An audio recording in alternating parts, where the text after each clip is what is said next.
Hello National University Academy students, this is Mr. Goyette reviewing with you your AP US History content for Unit 6.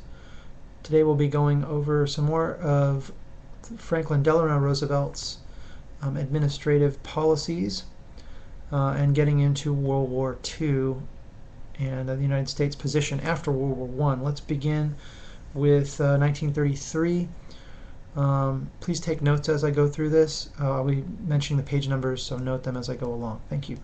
To solidify relations with Latin America, Roosevelt began the Good Neighbor Policy.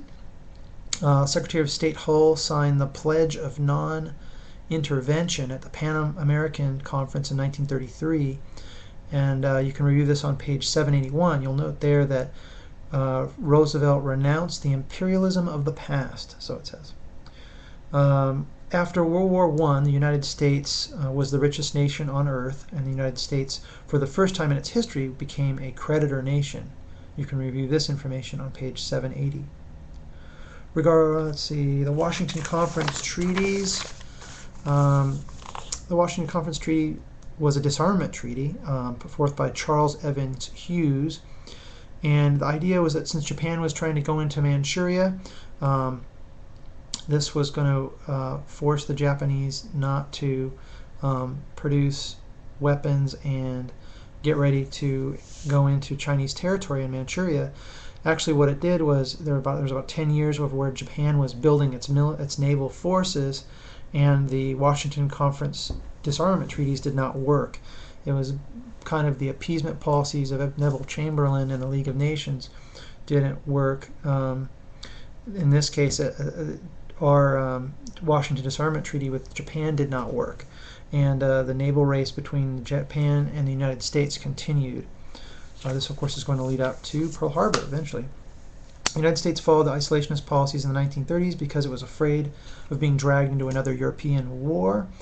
The Great Depression and the threat of war pushed Americans away and the United States from having policies for going into the war, and it kept those isolationist policies away. What is isolationism?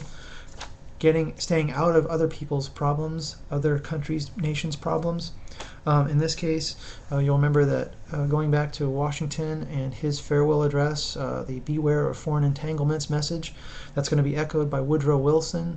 Even Abraham Lincoln was against the Mexican-American War. This is a long tradition, but when war forces your hand, in the case of Abraham Lincoln, the Civil War, he was against war in general, was involved in the Civil War. Woodrow Wilson ran on a isolationist neutrality platform and was pulled into World War II. And then Franklin Delano Roosevelt ran on a neutrality position as well, trying to stay out of the war in Europe, and was pulled in, obviously, with the events of December 7th, 1941. We'll see some background, though. The United States was already a player in that war, so we'll take a look at that. The United States followed isolationist policies because of the Depression and the threat of war. The Depression distracted Americans' interests. The threat of war frightened Americans who wished not to be dragged into a European war. The Nuetrality Acts, and here's what I mean about the background here. I already mentioned the Washington Conference Treaties and the disarmament there. We're in this little race with Japan to improve our naval strength.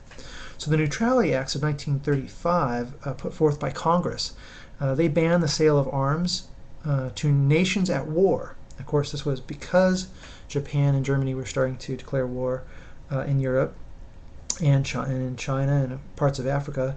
So the Neutrality Acts tried to insulate the United States from European problems. This is on page 784. Increasing defense expenditures, though, the peacetime draft and the Lend-Lease legislation, or Lend-Lease Act as it was called, indicated that Americans feared the results of a German victory in Europe.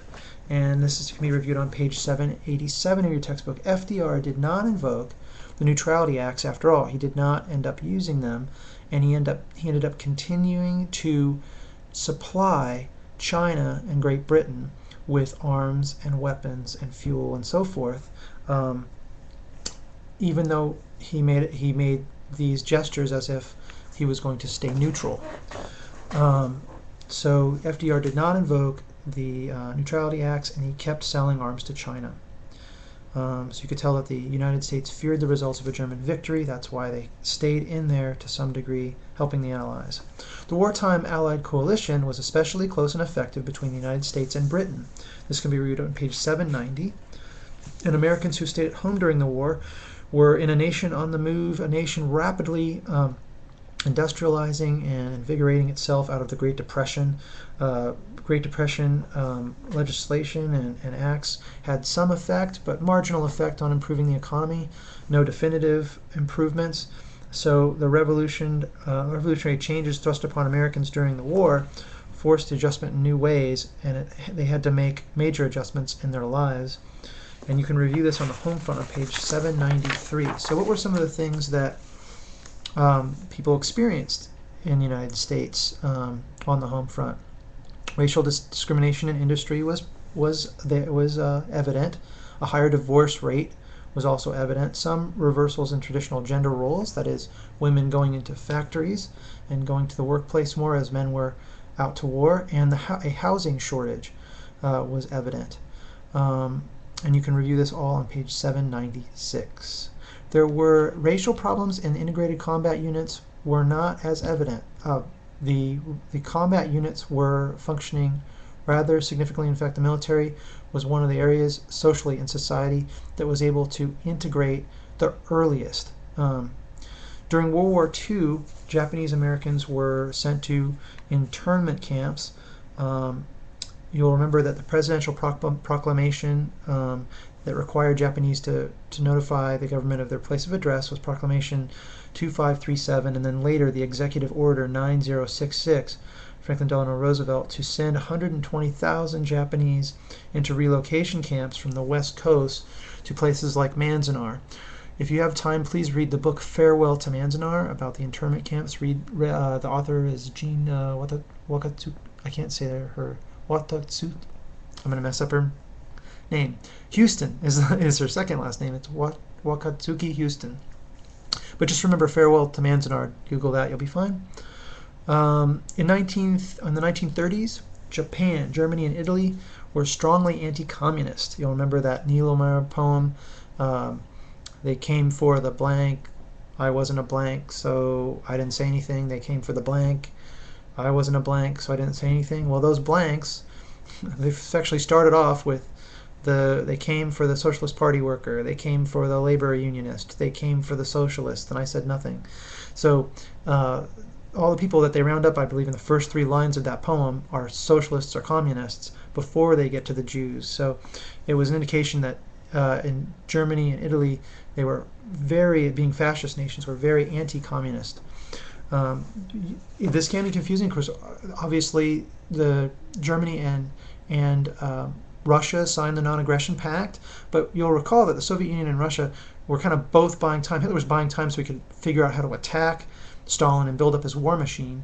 So it was really kind of a ploy to buy time to attack Stalin. Yes, communists were attacked and rounded up quickly in Germany. Page 783 of your text. Which of the following is not an element of the pacifist movement? The Krupps and DuPonts were not pacifists. They were considered war profiteers by the pacifists. The Vickers Company of Germany was also considered a war profiteering group.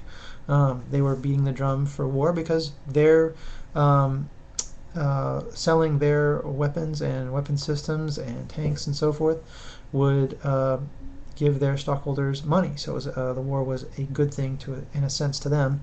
Now, when I say good thing, they weren't cheering it on. Don't get me wrong. I'm not trying to say that these companies started the war, but according to the pacifists, they might they might have seen it that way. The Merchants of Death thesis, All Quiet on the Western Front, American Youth College campuses, and Veterans for Future Wars. Those were all groups in the pacifist camp. You can review that on page 784. I'm going to pause here. I'll be right back with you with more review of Unit 6 for your AP US History course. And stick with me.